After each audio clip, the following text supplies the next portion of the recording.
Mesdames, Messieurs, bonjour. Donc, et bienvenue à ce live. Désormais, cette série, je vais la baptiser « Vous avez le droit de savoir ». Bienvenue donc à l'édition « Vous avez le droit de savoir » avec à la manette Junior Zogo. Et comme je vous l'avais dit, je suis un lanceur d'alerte et l'actualité s'y prête. Voilà. J'ai des nouvelles informations, des nouveaux éléments que je tiens, n'est-ce pas, à partager avec vous.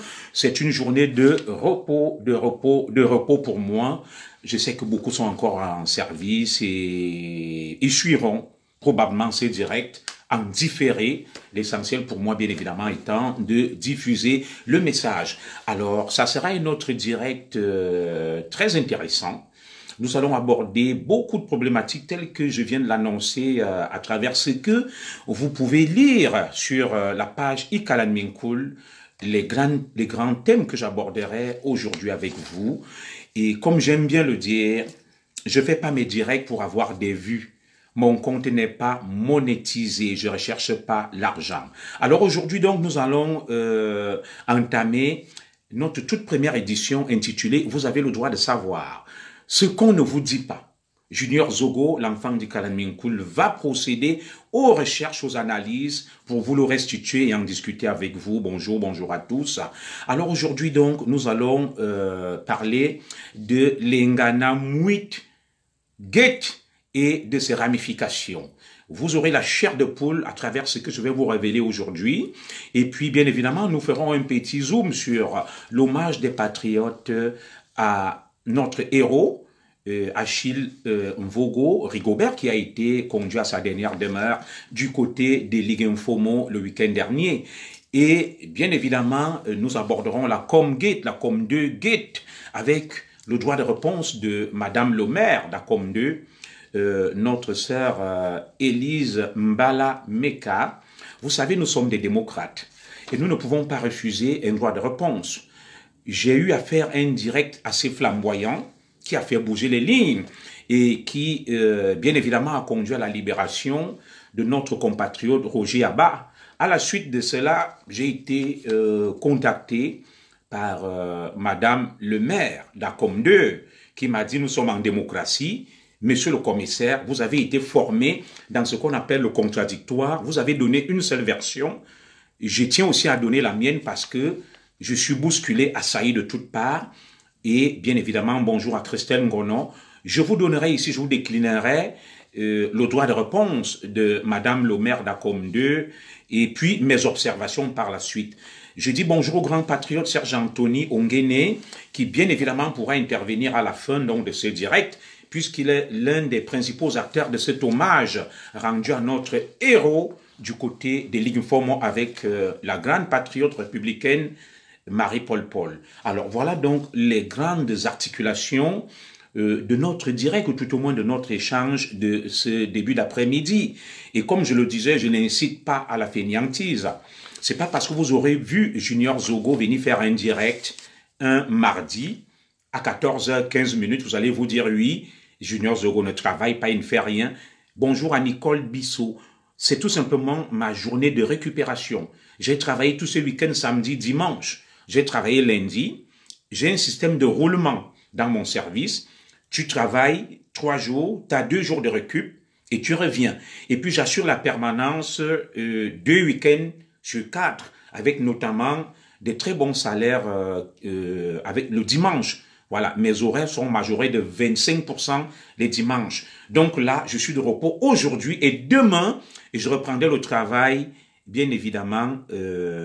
J'ai à te parler en PV, c'est urgent. Joël Njomo Mpeka. Merci, tu me parleras, tu as mon numéro, tu m'écris après le direct, nous allons échanger. Donc, je suis, si je dois être un modèle, je dois aussi m'expliquer. Je salue Brigitte Etemé qui est là. Je n'incite pas à la paresse, à la fainéantise. Je travaille, j'ai d'ailleurs 2 boulots. Je suis fonctionnaire et puis je travaille à côté pour arrondir mes fins de mois. Du coup, ce sont mes journées de récup et de repos et je les mets au profit, n'est-ce pas, du pays, du patriotisme. C'est pour ça que je suis là. Je vais donc vous prier de partager abondamment ce direct.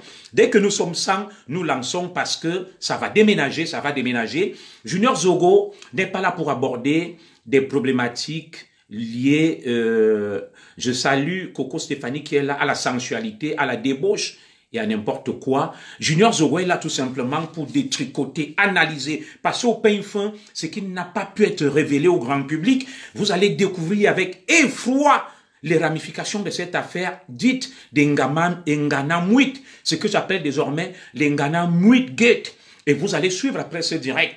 Il y aura des services après-vente. Ce que je vous dirai aujourd'hui, personne d'autre ne vous l'a dit, parce que je travaille avec les mannes de mes ancêtres. Je travaille avec l'Esprit de Dieu.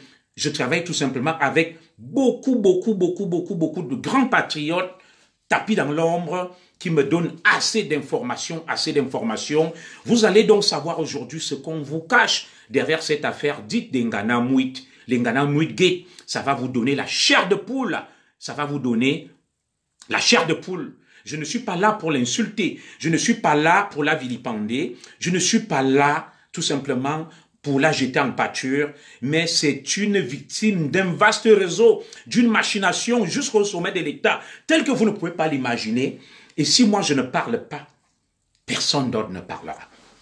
Si Junior Zogo ne parle pas, je ne pense pas que quelqu'un puisse avoir le courage de dire ce que je vais dire aujourd'hui. Et ceux qui auront loupé ce direct, je pense que, heureusement, ils le suivront en différé. Heureusement, ils le suivront en différé. Parce que ce que je vais vous révéler aujourd'hui, au moment où il est 14 heures passées de 16 minutes à Ekalan Minkoul, 14 heures passées, bonjour à Maître Marie-Paul Ponzi.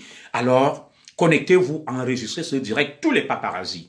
Je vais vous faire des révélations terribles sur notre pays qui donne froid au dos à travers cette affaire dite de Engama Muit Gate. Alors, je salue Henri-Pierre Kinito qui est également connecté là. Je salue tous ceux qui viennent de se connecter. Marie-Thérèse Perrette et autres.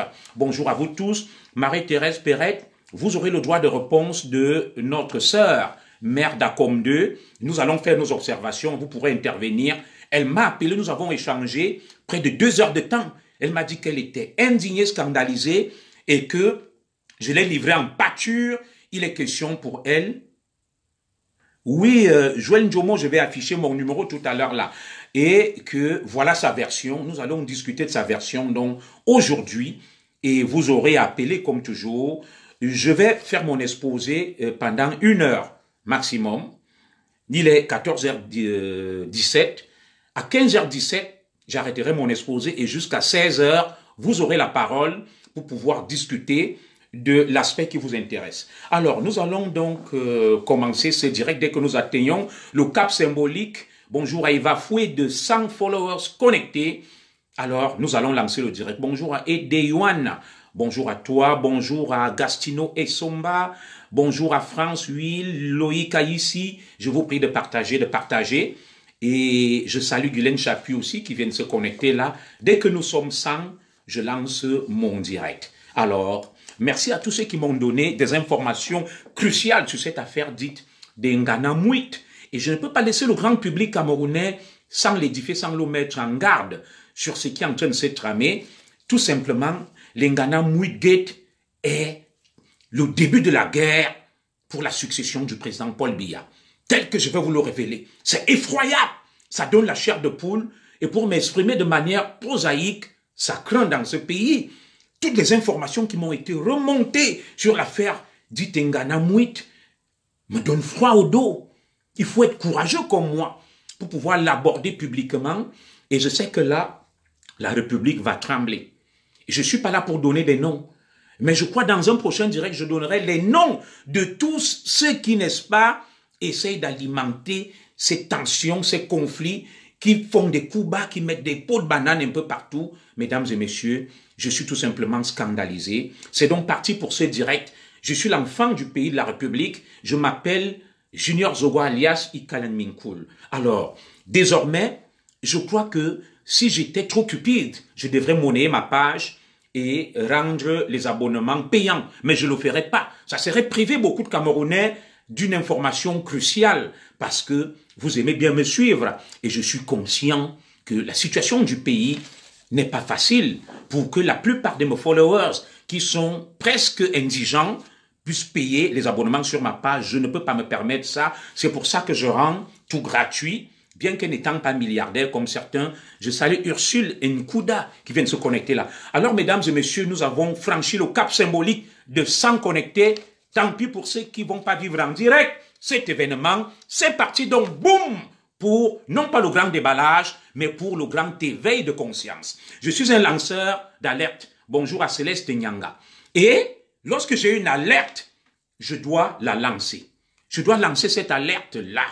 Alors, hommage donc à Achille Mvogo, après affaire dite à Comme 2, et puis l'Engama Mouitgate. Comme propos introductif, mesdames et messieurs, nous commençons donc ce direct, je vous dirai ceci. Le monde connaît deux forces.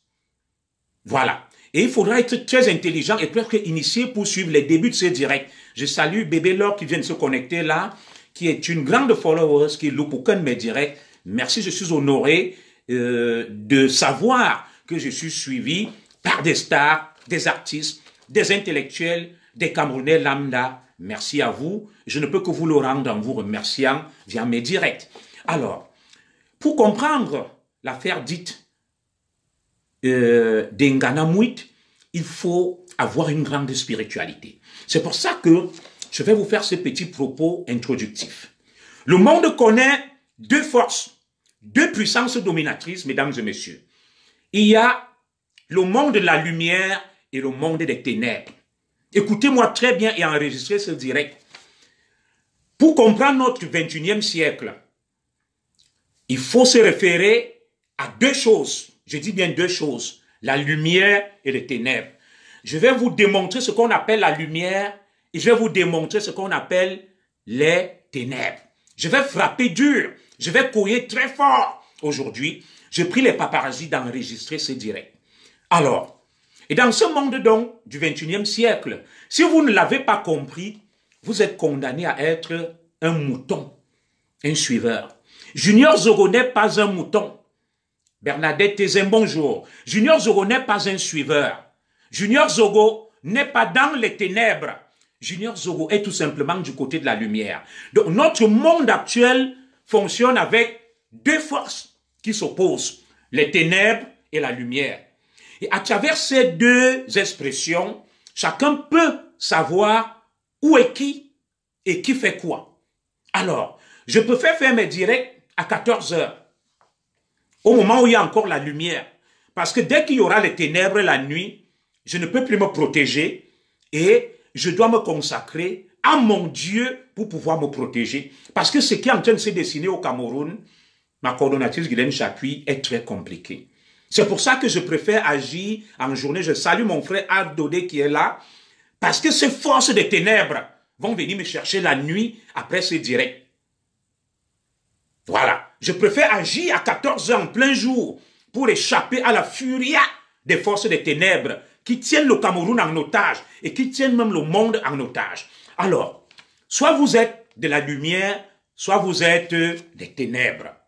Pour comprendre donc notre monde actuel, vous tous qui me suivez, et même anciens, ce monde est symbolisé par ce que j'appelle la croix. Et beaucoup ne savent pas ce qu'on appelle la croix. La croix horizontale et verticale où fut crucifié le Christ. Jésus-Christ, le Fils de Dieu. Alors, que symbolise la croix? Le symbole de la croix symbolise toute la vie. Et ce qui n'est pas spirituel ne va pas comprendre la vie. Alors, la croix symbolise quoi? L'horizontalité, la verticalité, la hauteur et la profondeur. Et je vais vous expliquer de manière simple ce que veut dire la croix. La croix veut dire tout ce qui sera. Vous voyez l'horizontalité, tout ce qui sera a été. Tout ce qui est là-haut est là-bas. En bas là. La hauteur, la profondeur, rien de nouveau sous le soleil. Tout ce que nous faisons aujourd'hui, des civilisations l'ont appliqué et le monde fonctionne avec ces deux forces. Et qui ne l'a pas compris, il est perdu pour toujours. Il appartient à la troisième catégorie, les moutons, les suiveurs. Voilà. Moi, je ne parle pas de la croyance. Moi, je parle des ténèbres, n'admettons, et de la lumière. Voilà. S'agissant donc de mon exposé de ce jour, il faut savoir comment fonctionne chaque système de domination spirituelle de ce monde. Dieu est lumière. Appelez-le comme vous voulez. Dieu d'Israël, Dieu des Ékangs, Dieu des Bamoun, Dieu des... Pour moi, Dieu est lumière. Et Satan est ténèbres. Et tout ce qui est Dieu est lumière. Tout ce qui est Satan est ténèbres. Et je vais vous le démontrer. Chacun peut appeler Dieu comme il veut. Chacun peut appeler Satan comme il veut. Maintenant, le combat ontologique commence quand ce combat binaire entre la lumière et les ténèbres. Lorsque vous allez ouvrir donc, c'est pas une prêche la Bible. On vous dit Dieu est parfait. Dieu est parfait. Est-ce que Dieu qui est parfait peut créer quelque chose qui est imparfait? Non. Le monde actuel, tel qu'il existe, il est devenu informe et vide. Allez lire la Bible dans Genèse 1. Vous verrez ce verset. Dieu créa le monde. Et le monde était informe et vide. Alors, comment Dieu qui est parfait peut créer un monde informe et vide? Non. Quelque chose s'est passé pour que le monde devienne informe et vide. C'est le début de la descente sur terre des démons, des serviteurs des ténèbres, de Satan et de Lucifer. Donc, ce fameux combat qui a eu lieu dans les cieux pour les gens spirituels, avec les anges lumière et les anges des ténèbres. Les anges lumière ont gagné le combat et maintenant les anges des ténèbres l'ont perdu et ont été précipités vers la terre. Et c'est le début des problèmes de cette terre des hommes où nous vivons. On l'appelle la chute ontologique de Satan. Lorsque Satan, donc, Lucifer, perd sa position céleste, il vient sur cette terre, il tombe et l'écorce terrestre va bouger. Il y aura donc le grand tohu-bohu avec le relief qui se déforme, les collines, les montagnes, d'où donc la difformité de la terre. Parce que Dieu a créé son monde bien, beau et parfait. Dieu n'a pas créé un monde laid. C'est Satan qui garde la terre. Quand il se réfugie, c'est comme une